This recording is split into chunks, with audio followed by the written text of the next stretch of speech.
کہ غیروں نے لوگوں میں ایک عجیب مزاج بنا دیا ہے کہ اس کو سیلیبریٹ کیا جائے گا. اور کیسے سیلیبریٹ کیا جائے گا؟ شراب کے نشے میں دھت ہو کر. ساحل سمندر اور دیگر علاقوں پر آج پارٹیاں اور وہاں پر نشے کی محفلیں سجائی جاتی ہیں. نعرہ تکبیر، نعرہ رسالت، جشن اصلاح معاشرہ، محافظ ناموس رسالت، علماء اہل سنت، حضرت علامہ مولانا مفتی سلمان ازہری صاحب قبلہ. لبیک لبیک لبیک یا رسول اللہ.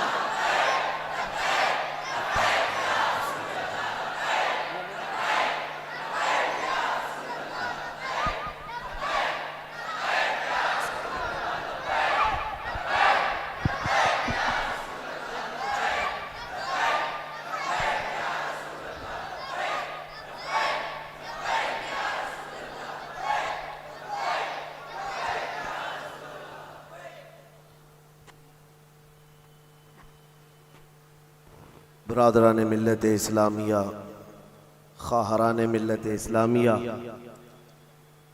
حاضرین اجلاس، خصوصیت کے ساتھ فخر الاساتذہ، استاذ الاساتذہ حضرت العلامہ مفتی زبیر احمد صاحب قبلہ مصباحی ادام اللہ اقبالہ، اور دور دراز سے اس محفل میں شریک تمام اہل سنت و جماعت، السلام علیکم ورحمۃ اللہ وبرکاتہ. الحمد للہ وکفا وسلام علی حبیبہ المصطفیٰ، اما بعد فاعوذ باللہ من الشیطان الرجیم، بسم اللہ الرحمن الرحیم. والضحى واللیل اذا سجا ما ودعك ربك وما قلى وللآخرة خير لك من الأولى. صدق اللہ مولانا العظیم. بارگاہ رسالت معاب صلی اللہ علیہ وسلم میں درود پاک کا ہدیہ پیش کریں. اللہم صلی علی سیدنا و مولانا محمد معدن الجود والکرم وآلہ واصحابہ الکرام وابنہ الکریم وبارک وسلم صلاة دائمة سرمدا ابدا. ہمیں یہ پتہ ہے، جیسے کہ خبر دی گئی ہے، آپ حضرات یہاں پر عشاء کی نماز سے بیٹھے ہوئے انتظار کر رہے ہیں. اسی لیے ہم بھی آپ کے سامنے کھڑے ہو کر بیان کرنے کو ترجیح دیتے ہیں کہ بہت سارے اس میں سننے کم اور دیکھنے زیادہ آتے ہیں. تو جس طرح کی بھی، جس کی بھی جیسی نیت ہو، لیکن ایک بات ہے میرے عزیزوں، 2023 کا آخری گھنٹہ چل رہا ہے، اور اس آخری گھنٹے میں ہم اپنے رب کی یاد کر رہے ہیں اور اس کے حبیب کا ذکر کر رہے ہیں. اور یہی مسلمانوں کی علامت بھی ہو کہ ہم اپنی زندگی کی ابتدا جو کرتے ہیں وہ اللہ اکبر سے کرتے ہیں. آپ کو پتہ ہے جب ہم پیدا ہوئے تھے ہمارے کانوں میں سب سے پہلے آواز کیا آئی؟ اللہ اکبر. کسی بھی مولوی صاحب نے ہمارے کانوں میں آواز دی ہوگی. اذان تو ہر بچے کو دی جاتی ہے. اللہ اکبر سے ہماری زندگی شروع ہوئی ہے.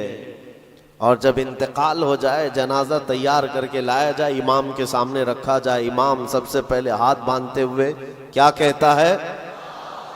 اللہ اکبر. یعنی زندگی ختم بھی ہو گئی ہے. اللہ اکبر. یہ ایک بہت بڑا میسج ہے کہ مسلمان جب دنیا میں آیا ہے تو یہ کہتے ہوئے اللہ سب سے بڑا ہے، اور جائے گا بھی تو یہ اعلان کرتے ہوئے کہ اللہ سب سے بڑا ہے. ہمارا نیو ایئر یا پھر اس طرح کے سالوں کا استقبال کرنا یا ان کے جانے کا غم منانا، اس کی کوئی اصل نہیں ہے.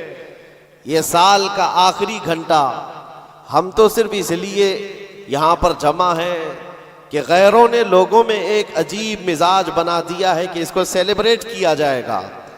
اور کیسے سیلیبریٹ کیا جائے گا؟ شراب کے نشے میں دھت ہو کر. ساحل سمندر اور دیگر علاقوں پر آج پارٹیاں اور وہاں پر نشے کی محفلیں سجائی جاتی ہیں. ہم نے یہ سوچا کہ دنیا کی خوشی کرنے کا طریقہ اگر یہ ہے تو ہم سال کے آخری گھنٹے کو رب ذوالجلال کے ذکر میں کیوں نہ منائیں؟ میرے عزیزو، یقین ہے کہ ابھی آدھا گھنٹے کے بعد کیا ہو رہا ہے؟ 12 بجنے والے ہیں، 12 بجنے والے ہیں، اور 12 سنیوں کے لیے تو خیر کا ہے۔ انشاءاللہ العزیز اس 12 کے بعد آنے والا جو سال ہوگا کفار و مشرکین کے 12 ضرور بجائیں گے۔ دعا تو کریں گے ہم یہی کہ اگلا سال جو لوگ اس نشے میں دھت ہیں کہ 2024 ہمارا ہے، 2024 میں ایسا ہوگا ویسا ہوگا، اس 12 پر ہم دعا یہی کرتے ہیں کہ مولا آج کے رات کے 12 کے بعد ان سارے دشمنان اسلام کی زندگی کے 12 بج جائیں۔ اللہ کریم وہ دن ضرور لائے گا۔ اور میں نے ایک آیت تلاوت کی ہے آپ کے سامنے، قرآن پاک کی مشہور سورہ ہے، سورہ والضحیٰ۔ رب تبارک و تعالیٰ قسم یاد فرما رہا ہے، اس چاشت کے وقت کی قسم جو محبوب کے چہرے کی طرح چمکتا ہے، واللیل اذا سجا، اس رات کی سیاہی کی قسم جو محبوب کی زلفوں کی طرح ہے، ما ودعک ربک وما قلا، محبوب آپ کے رب نے نہ آپ کو چھوڑا ہے اور نہ کچھ کم کیا ہے، وَلَلْآخِرَةُ خَيْرٌ لَكَ مِنَ الْأُولَىٰ، اے محبوب آپ کی ہر آنے والی گھڑی پچھلی گھڑی سے بہتر ہے۔ جب یہ وعدہ کس کا ہے؟ رب ذوالجلال کا۔ حضور کی ہر آنے والی گھڑی پچھلی گھڑی سے بہتر ہے، تو امت کی بھی ہر آنے والی گھڑی پچھلی گھڑی سے بہتر ہوگی۔ ہم آنے والے سال کا استقبال اسی اعتبار سے کریں گے کہ رب تعالیٰ کا وعدہ ہے کہ ہر آنے والی گھڑی بہتر ہوگی، تو پھر انشاءاللہ ہم یہ کہیں گے 2024 ہمارا ہے انشاءاللہ، بلکہ اس کے بعد آنے والے سال بھی ہمارے ہیں۔ میں گفتگو کی طرف آگے بڑھتا ہوں، لیکن اس سے پہلے آپ کو میں بتاؤں، ایسے ڈر کے ماحول میں، ایسے سراسیمگی کے وقت میں، جہاں لوگ چھوٹی سی افواہ پر بھی گھروں پر دب کے بیٹھے ہوئے ہیں، آج مسلمانوں میں خاص طور پر اتنا ڈرایا گیا ہے کہ لوگ سفر کرنا بھی چھوڑ رہے ہیں۔ ارے نہیں، اب ایسے حالات ہو جائیں گے، ہم ٹرین کا سفر نہیں کریں گے، فلاں جگہ نہ جائیں۔ اتنے ڈر کے باوجود، ڈر تو تمہارے اندر پھیلایا گیا، خوف تمہارے اندر لایا گیا، لیکن جانتے ہو ان کے پاکھنڈیوں کی باتوں کو سنا کبھی؟ یہ گوفے میں بیٹھ کر یہ کہتے ہیں کہ 2029 میں بھارت کا پردھان منتری مسلمان بن سکتا۔ یہ ہم نہیں کہہ رہے، یہ ہم نہیں کہہ رہے، اور نہ ہی اس کرسی کی لالچ میں ہم دوڑے بھاگ رہے ہیں۔ جس کے پاس آیت الکرسی ہے اسے اس کرسی کی حاجت نہیں، لیکن دلوں کا خوف یہ بتاتا ہے، ان کا ڈر یہ بتاتا ہے کہ اگلے سال آنے والے ان کے لیے ہو سکتے ہیں، اور میں دعا کرتا ہوں اللہ ان کا ڈر صحیح فرماتے ہیں۔ عزیزان گرامی وقار، ہر آنے والا دن تمہارے لیے بہتر ہے، لیکن شرط ہے، ایک ہی شرط ہے، کیونکہ رب تعالیٰ نے فرمایا وَلَا تَهِنُوا وَلَا تَحْزَنُوا وَأَنْتُمُ الْأَعْلَوْنَ، گھبراؤ مت، بے قرار مت ہو، تم سب سے زیادہ کامیاب رہو گے ان کنتم مؤمنین۔ شرط یہ ہے کہ تم میرے نبی کی غلامی میں آ جاؤ، ایمان والے ہو جاؤ، تب پھر تمہارے لیے ہر آنے والی گھڑی بہتر ہے، ہر آنے والی گھڑی پچھلی گھڑی سے بہتر ہے۔ شرط یہ ہے کہ ایمان کی زندگی آ جائے تمہارے، اور ایمان نہ ہو، ایمان کسے کہتے ہیں سب کو پتا ہے، حدیث رسول ہے، میرے آقا صلی اللہ علیہ وسلم نے فرمایا لا یؤمن احدکم حتی اکون احب الیہ من والدہ وولدہ والناس اجمعین، تم میں سے اس وقت تک کوئی مومن نہیں ہو سکتا کامل جب تک کہ وہ اپنے ماں باپ، اولاد اور ساری دنیا سے زیادہ مجھ سے محبت نہ کرے۔ دوسری حدیث ہے لا یؤمن احدکم حتی یکون ہواہ تبعا لما جئت بہ، حضور پاک صلی اللہ علیہ وسلم فرماتے ہیں تم میں سے اس وقت تک کوئی کامل مومن نہیں ہو سکتا جب تک کہ وہ اپنی خواہشات کو میری مرضی کے مطابق نہ بنائے۔ حضور کی مرضی کے مطابق جب تک تم اپنی خواہشات نہیں بناؤ گے مومن نہیں ہو سکتے، اور مومن کامل نہیں ہوگے تو پھر مدد بھی نہیں ہے۔ میں اس مومن کی بات کر رہا ہوں جس کو قرآن کہتا ہے کبھی قد افلح المؤمنون، ایمان والے کامیاب ہو چکے، کون سے ایمان والے؟ ایمان کی شرط اول ہے حضور کے لیے بے انتہا محبت کرنا، شرط اول ہے۔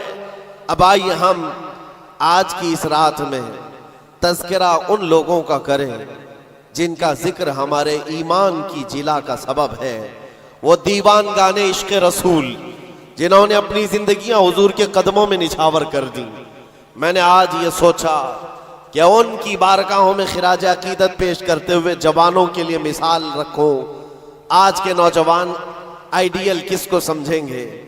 میرے عزیزو، دنیا آج بڑی بڑی اسکرینیں لگا کر مجرا کرنے والے ظالموں کے ناچ کو دیکھ رہی ہوگی، سٹنٹ کرنے والے ان کے سامنے ہیرو بن جاتے ہیں۔ میں آج آپ کو ان جیالوں کی بات رکھنا چاہتا ہوں جو حقیقت میں ہیرو ہیں، جو پوری دنیا کے لیے ہیرو ہیں۔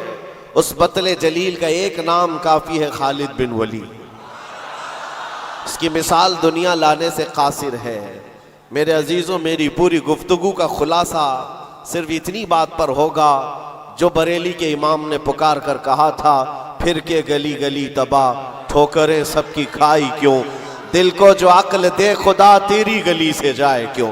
آج جو گلی گلی گھوم رہے ہیں ان تک بھی پیغام پہنچاؤ، پھر کے گلی گلی تباہ، ٹھوکریں سب کی کھائے کیوں۔ آ جاؤ اس دربار میں، اس دربار کا جو سگ بھی ہو جاتا ہے، کتا بھی ہوتا ہے، وہ اپنے وقت کا مجدد بن کر کے یہ نعرہ لگاتا ہے، یہ نعرہ لگاتا ہے، اس گلی کا گدھا ہوں میں جس میں مانگتے تاجدار پھرتے ہیں۔ اس گلی کا گدھا ہوں میں جس میں مانگتے تاجدار پھرتے ہیں۔ خسروی اچھی لگی نہ سروری اچھی لگی، ہم فقیروں کو مدینے کی گلی اچھی لگی۔ حضور تاج الشریعہ بدر الطریقہ فرماتے ہیں، بلہوس سن سیم و زر کی بندگی اچھی نہیں، ان کے در کی بھیک اچھی سروری اچھی نہیں۔ جو پیا کو بھائے اختر وہ سہانا راگ ہے، یہ تاج الشریعہ فرماتے ہیں، جو پیا کو بھائے اختر وہ سہانا راگ ہے۔ کیا مطلب ہے؟ جو مصطفیٰ کو پسند آئے وہی اصل راگ ہے، وہی بات اچھی ہے۔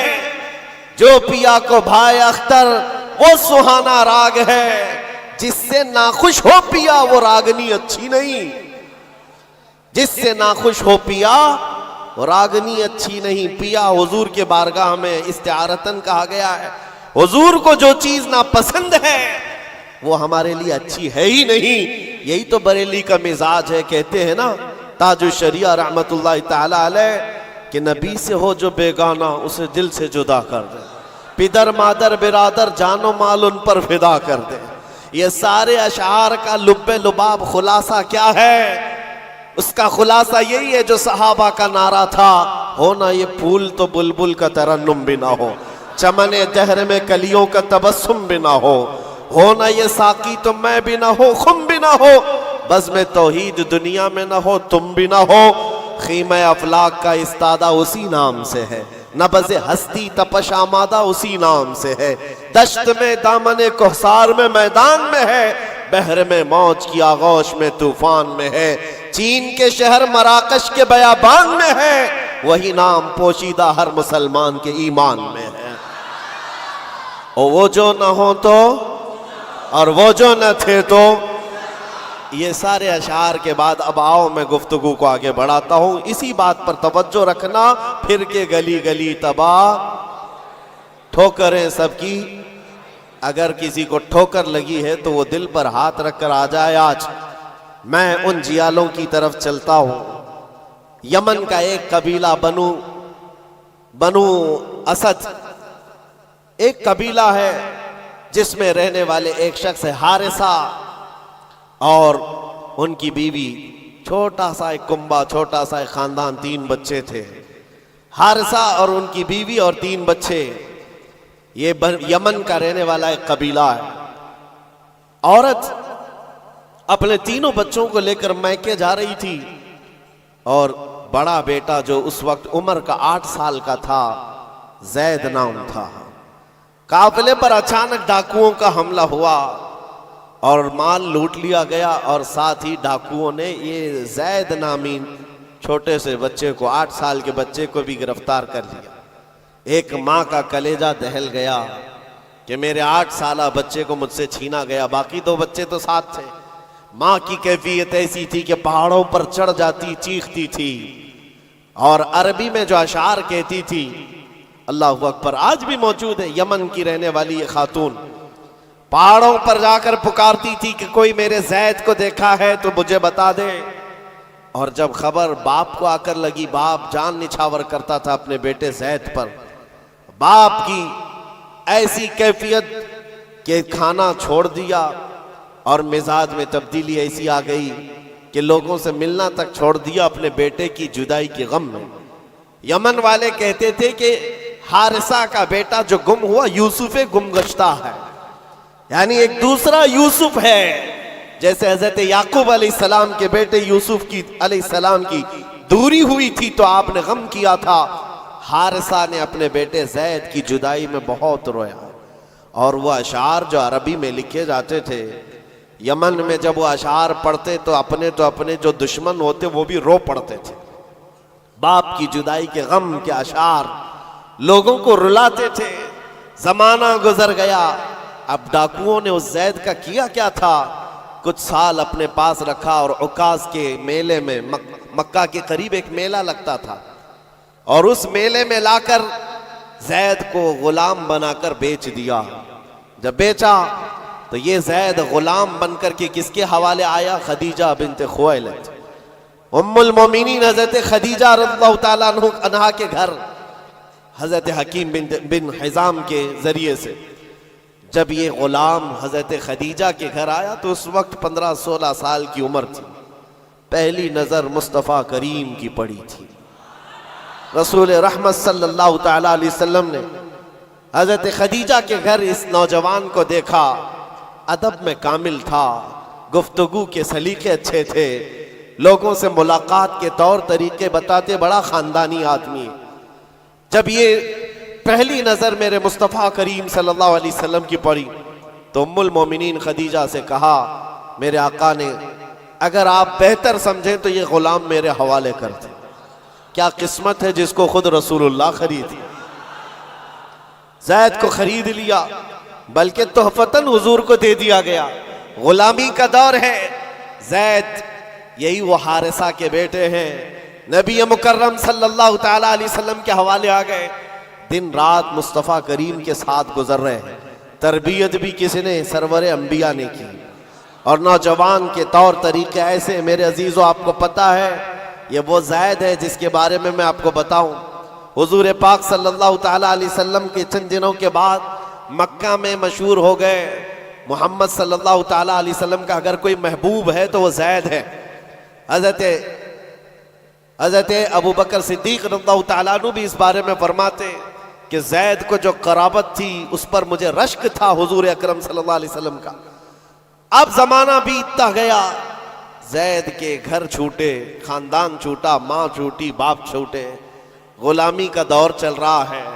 ایک بار حج کے لیے ایک قبیلہ یمن سے آیا ہوا تھا، اور یمن والے حج کرنے کے بعد وہ اشعار سنا رہے تھے جو حارثہ زید کے باپ نے لکھے تھے اشعار، اور رلا رہے تھے۔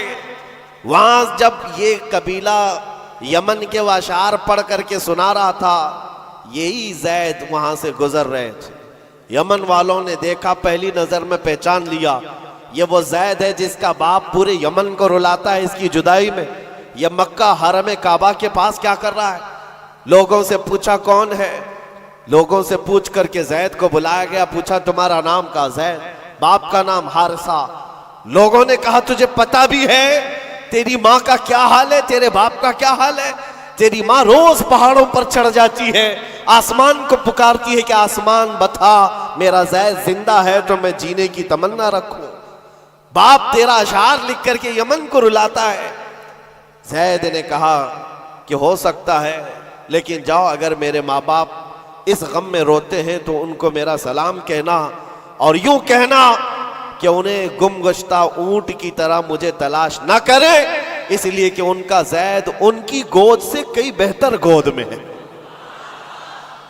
یمن والوں کو یہ جواب دے کر بھیج دیا۔ گم شدہ کوئی بچہ اپنے ماں باپ کی خبر پالے تو کیا ہونا چاہیے، لیکن یہاں کیفیت بدلی ہوئی ہے۔ یہاں کیفیت بدلی ہوئی ہے. حضور پاک صلی اللہ تعالی علیہ وسلم کی اس غلامی میں دن رات گزرتے رہے, شب و روز گزرتے رہے. میرے عزیزو, جس کو ہو درد کا مزہ نازے دوا اٹھائے. آپ کو میں بتاؤں, یہ قبیلہ یمن کا گیا اور جا کر کے زید کے ماں باپ سے کہا, حارثہ اور ان کی ماں سے کہا, تمہارا گمشدہ بچہ مل گیا, حرم کعبہ میں ہم نے اس کو دیکھا ہے اور سنا ہے محمد نامی عرب کے ایک مشہور شخص کی غلامی میں ہے, اور ان کی سخاوت بھی, دریا دلی بھی, رحم دلی بھی مشہور ہے. ماں اور باپ نے خبر پاتے ہی مہینوں کا سفر دنوں میں طے کر لیا. دوڑتے بھاگتے مکہ پہنچائے, اور جیسے پہنچے پوچھا کہاں رہتے ہیں محمد صلی اللہ علیہ وسلم. حضور پاک صلی اللہ علیہ وسلم حرم کعبہ کے پاس ہی ان کو مل گئے. ماں اتنا روئی, باپ اتنا روئے. حضور پاک صلی اللہ علیہ وسلم کو ان پر ترس آ گیا. پوچھا کیا بات ہے؟ کہا ہمارا بچہ گم ہوا تھا, سالوں بیت گئے, اب تک ہم نے کھانے کا مزہ نہیں چکھا, اور ہم سب کی زندگی ایسی ویران سی لگتی ہے کہ اس کے بغیر زندگی میں اندھیرا ہے. پوچھا حضور نے کون ہے تمہارا بچہ؟ کہا اس کا نام زید ہے اور سنا ہے وہ آپ کی غلامی میں. حضور پاک صلی اللہ علیہ وسلم نے فرمایا, زید تم ماں باپ ہو زید کے؟ کہا ہاں, اگر آپ مناسب فرما سمجھے تو ہمیں ہمارا زید لوٹا دیں. آپ اللہ کی طرف سے سنا گیا ہے بڑا رحم دل رکھتے ہیں, ہمارے لیے اپنا زید لوٹا دیں. حضور پاک صلی اللہ علیہ وسلم نے کہا, میں کسی کے باپ اور کسی کی ماں سے اس کے بچے کو الگ نہیں کرنا چاہتا, لیکن پھر بھی یہ فیصلہ میں زید کے اوپر چھوڑتا ہوں. وہ چاہے تو مجھ سے آزادی لے لے, بغیر کسی رقم کے, بغیر کسی فدیے کے غلامی سے آزاد کرتا ہوں اور تم اسے لے جاؤ, اور اگر نہیں تو پھر اس کی مرضی جو ہو اس پر عمل کیا جائے. پھر ماں باپ کو لا کر کے زید کے سامنے کھڑا کیا جانا تھا. مورخین نے جو تاریخ لکھی ہے پڑھتے ہیں تو آنکھیں آپ دیدہ ہو جاتی ہیں. میرے عزیزو, رسول پاک صلی اللہ علیہ وسلم اپنے گھر یہ دونوں ماں باپ کو جو بچھڑے ہوئے بچے کی جدائی میں روتے ہوئے آئے تھے, چچا بھی ساتھ تھا, حضور اپنے گھر لے آئے. اور اس کے بعد زید اپنے کاموں میں مصروف تھے, بلایا, زید ادھر آ جاؤ. آئے زید, جیسی پہلی نظر پڑی باپ پر, ماں پر, کیا کیفیت ہونی چاہیے. برسوں کا بچھڑا ہوا بچہ ہے, برسوں سے دور رہنے والا, ماں باپ کی محبت میں یہ جدائی کے غم برداشت کرنے والا. ایک نظر اٹھائی, پھر نظر جھکا لی اور سرور کائنات کی طرف دیکھنے لگے. میرے آقا نے پوچھا, زید تم جانتے ہو ان کو؟ کہا ہاں یا رسول اللہ, یہ میرے باپ ہیں, یہ میرے چاچا ہیں, یہ میری ماں ہیں. حضور نے پوچھا, زید تو پھر ملتے کیوں نہیں؟ برسوں کے بچھڑے ہوئے ہو, پھر ان کے پاس جاتے کیوں نہیں؟ زید نے کہا, یا رسول اللہ, آپ کے چہرے کو دیکھنے کے بعد پھر کسی کے چہرے کی طرف ہم نظر نہیں اٹھاتے. تیرے قدموں میں جو ہیں غیر کا منہ کیا دیکھے, کون نظروں میں جچے دیکھ کے تلوا تیرا. رسول پاک صلی اللہ علیہ وسلم نے فرمایا, جاؤ زید مل لو, ماں سے مل لو, باپ سے مل لو. ماں نے کلیجے سے لگایا اور چومنا شروع کیا, باپ نے ماتھا چوما. یہ عجیب منظر تھا. بہت دیر گزر گئی ان کے لاڑو پیار کے اظہار کی. اس کے بعد رسول رحمت صلی اللہ علیہ وسلم نے فرمایا, زید تمہارے ساتھ یہ حادثہ ہوا تھا, اتنے سالوں تم اپنے ماں باپ سے الگ رہے, اب فیصلہ تمہاری مرضی پر ہے, تم جہاں جانا چاہتے ہو جا سکتے ہو. یمن اپنے قبیلے جاؤ, اپنے خاندان, اپنی ماں اور اپنے باپ, اپنے بھائیوں کے پاس جاؤ. حضرت زید اس وقت کھڑے ہو کر کہتے ہیں, مکہ والے یہ منظر دیکھنے کے لیے حضور کے گھر کے اطراف جمع ہو چکے ہیں, بہت سارے جمع ہیں. زید نے سب کو مخاطب کر کے کہا, اے لوگو حاضرین مجلس, سب دیکھو, یہ میری ماں ہے, یہ میرے باپ ہیں, یہ میرے چچا ہیں, لیکن سب کو گواہ بنا کر کہتا ہوں, محمد عربی صلی اللہ علیہ وسلم کی غلامی 1000 آزادیوں سے افضل ہے. میں اپنی ماں کے پاس نہ جا سکتا ہوں, نہ باپ کے پاس جانا چاہتا ہوں, میں ہمیشہ اسی در کی غلامی میں رہنا چاہتا ہوں. ماں کہتی ہے, بیٹا آزاد کر رہے ہیں تجھے محمد صلی اللہ علیہ وسلم, تجھے آزاد کر رہے ہیں. دنیا میں کسی کو آزاد کر دیا جائے اس وقت تو بہت بڑی نعمت سمجھی جاتی تھی, لیکن تم ہو کہ آزاد ہونا نہیں چاہتے. زید نے کہا, 1000 باپ اور 1000 ماں مل کر جو اپنے بچوں پر شفقت نہیں کر سکتی, وہ محمد رسول اللہ نے میرے ساتھ کیا ہے. جیسے ہی زید, حضرت زید کا یہ اعلان مکہ والوں نے سنا تو کیا رسول رحمت صلی اللہ تعالیٰ علیہ وسلم نے ان کو چھوڑ دیا؟ آتا ہے فقیروں پہ انہیں پیار کچھ ایسا، خود بھیک دیں اور خود کہیں منگتے کا بھلا ہو۔ حضور رحمت صلی اللہ تعالیٰ علیہ وسلم، رحمت عالم صلی اللہ علیہ وسلم زید کا ہاتھ پکڑ کر کے لے جاتے، کہاں لے کر کے آئے؟ حرم کعبہ کے پاس آئے، پورے مکہ والوں کو مخاطب کر کے کہا، اے مکہ والوں گواہ رہنا، میں نے زید کو غلامی سے آزاد کیا اور آج کے بعد سے یہ میرا وارث ہے اور میں اس کا وارث۔ مکہ میں یہ بات مشہور ہو گئی، کیا؟ زید کو زید بن حارثہ کم کہا جاتا تھا، زید بن محمد الرسول اللہ کہا جاتا تھا، محمد الرسول اللہ کا بیٹا زید۔ میرے عزیزو، جو اس دربار میں آیا ہے، ظاہر سی بات ہے یہ وہ مزہ ہے جس کو چکھنے کے بعد ہی بریلی کے امام نے کہا تھا، پھر کے گلی گلی تباہ، ٹھوکریں سب کی کھائی کیوں، دل کو جو عقل دے خدا تیری گلی سے جائے۔ حضور پاک کے دربار کا لطف جس نے اٹھا لیا ہے، پھر وہ کسی اور دربار کی طرف منہ بھی نہیں کرتا۔ حضور اکرم صلی اللہ تعالیٰ علیہ وسلم کی بارگاہ کی لذت جسے حاصل ہے، وہ آج کے ہیپی نیو ایئر کے جلسوں میں یا وہاں کے تماشوں میں شرکت کرے گا؟ ہرگز نہیں ہو سکتا، ہرگز نہیں۔ وہ آنکھ ان تماشاؤں کو نہیں دیکھ سکتی جو جلوہ رسول دیکھنے کے لیے بےتاب۔ آج کی رات میرے عزیزو یہ لکھا جائے گا، تمہارے نامہ اعمال میں تو یہ لکھا ہی جا رہا ہے، دنیا کے جو حالات ابھی چل رہے ہیں وہ بھی لکھا جا رہا ہوگا کہ لوگ سال کا آخر حصہ کس طرح سے گزارتے ہیں، نئے سال کی ابتدا اور اس کا استقبال کس طرح کرتے ہیں۔ دنیا والے عیش میں دھت ہو کر، نشے میں دھت ہو کر کے کرتے ہیں، مگر مسلمان نبی پاک کے قدموں میں ہی کامیابی سمجھتا ہے۔ آؤ حضور رحمت عالم صلی اللہ تعالیٰ علیہ وسلم کے اس دربار کی لذت میں دینا چاہتا ہوں، اسی لیے اس بات پر میں بار بار توجہ دے رہا ہوں، پھر کے گلی گلی تباہ، ٹھوکریں سب کی کھائی کیوں؟ کب تک ٹھوکریں کھاؤ گے اے نوجوانوں؟ کب تک اس کی گلی میں، اس کی گلی میں، کہاں کہاں مانگو گے، کہاں کہاں کس سے بات کرو گے؟ ایک گلی کی طرف آ جاؤ جو ہر گلی سے آزاد کرتی ہے۔ دوسروں کے منگتا بننے سے بہتر ہے آمینہ کے لال کے منگتا بن جائے، اس نبی پاک کی غلامی جو ہزار آزادیوں سے افضل ہے۔ سیدنا بلال حبشی رضی اللہ تعالیٰ، وہ جانثار رسول، دامن رسول میں جیسی آ گیا، جانتے ہو حضرت بلال حبشی رضی اللہ تعالیٰ نے کئی سالوں تک زخم اٹھائے، اور بچہ بچہ ان کے متعلق جانتا ہے، مکہ کی گلیوں میں ان کے پیروں میں رسی باندھ کر اوباش لوگوں کے ہاتھ میں دیا جاتا، اور وہ بدماش لڑکے آپ کو مکہ کی گلیوں میں رسی میں پاؤں میں رسی باندھ کر کھینچا کرتے تھے، ان کی جسم پر، ان کی پیٹھ پر گرم سل رکھا جانا، دہکتے ہوئے انگاروں میں ان کو سلایا جانا، یہ سب روایتیں پتہ ہے آپ بلال حبشی کو۔ لیکن جو میں بات کہنے جا رہا ہوں، زمانہ بیت گیا، آپ تو حضور پاک کی غلامی میں آئے، اور حضور پاک صلی اللہ علیہ وسلم کی وفات کے بعد صدیق اکبر کا زمانہ آیا، حضرت عمر کا زمانہ۔ میرے عزیزو، آپ کو ایک بات بتاؤں، جب مجلس امیر المومنین حضرت عمر فاروق رضی اللہ تعالیٰ عنہ میں حضرت بلال حاضر ہوتے، بلال ان کی کیفیت کیا تھی؟ وہ بھی مکہ کے ایک غلام تھے، حبشی غلام۔ حبشی غلام اس وقت مکہ میں حقارت سے دیکھتے تھے لوگ، کالے رنگ کا ہوتا ہے، چوڑی ناک کا ہوتا ہے، لیکن سیدنا بلال حبشی کی بات یہ ہے، امیر المومنین عمر ابن خطاب، جس کے رعب و دبدبے کا حال یہ ہے قیصر و کسریٰ کی فوجیں تھر تھر کانپتی ہو، وہ امیر المومنین جس کے بو سے، جس کی صرف اور صرف ہوا سے، جس کی خوشبو سے شیطان راستہ بدل لیتا ہو، جب بلال حبشی ان کی محفل میں آتے تو کیا کہہ کر پکارتے جانتے ہو؟